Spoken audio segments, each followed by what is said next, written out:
भोपाल से प्रशासनिक एकेडमी भोपाल में प्रदेश भर से आए पसमानदा मुस्लिम समाज के प्रतिनिधि के साथ राष्ट्रीय बाल अधिकार संरक्षण आयोग के द्वारा अखिल भारतीय पसमानदा मुस्लिम मंच के आग्रह पर पसमानदा मुस्लिम समाज के बच्चों के अधिकारों के संरक्षण पर चर्चा का आयोजन किया। चर्चा का आयोजन राष्ट्रीय बाल अधिकार संरक्षण आयोग ने नई दिल्ली में किया। पसमानदा मुस्लिम समाज के बच्चों के अधिकार और उनके विकास में बाधा डाल रहे प्रमुख बिंदुओं पर आधारित इस महत्वपूर्ण चर्चा में मध्य प्रदेश राज्य के पसमानदा मुस्लिम समाज के प्रतिनिधि, अखिल भारतीय पसमानदा मुस्लिम मंच के राष्ट्रीय अध्यक्ष जावेद मलिक व मध्य प्रदेश अध्यक्ष जफर अंसारी के नेतृत्व में हिस्सा लिया। भोपाल में प्रशासनिक एकेडमी भोपाल में प्रदेश भर से आए पसमानदा मुस्लिम समाज के प्रतिनिधियों के साथ राष्ट्रीय बाल अधिकार संरक्षण आयोग के द्वारा अखिल भारतीय पसमानदा मुस्लिम मंच के आग्रह पर पसमानदा मुस्लिम समाज के बच्चों के अधिकारों के संरक्षण पर चर्चा का आयोजन किया गया। चर्चा का आयोजन राष्ट्रीय बाल अधिकार संरक्षण आयोग ने नई दिल्ली में किया।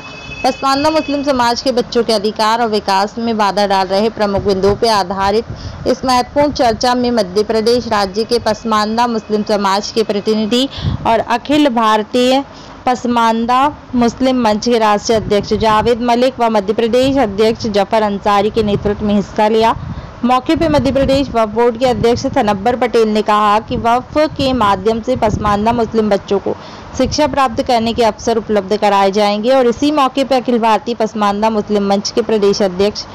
जफर अंसारी ने कहा कि 85% पसमानदा मुस्लिम समाज को उनका हक दिलाने के लिए हर संभव प्रयास किए जाएंगे।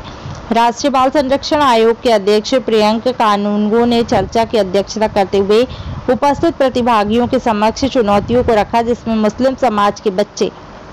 अपने संवैधानिक और वैधानिक अधिकारों से वंचित हो रहे हैं, विकास की गति पिछड़ गए हैं। उन्होंने मुस्लिम समाज के बच्चों की शिक्षा पर विशेष बल देते हुए कहा कि जब तक हम मुस्लिम समाज के बच्चों को धार्मिक शिक्षा के साथ बुनियादी शिक्षा से नहीं जोड़ते, तब तक समुदाय के बच्चों का विकास संभव नहीं है। आयोग की सदस्य सचिव रूपाली बनर्जी ने प्रदेश भर से आए हुए सभी प्रतिनिधियों का धन्यवाद ज्ञापित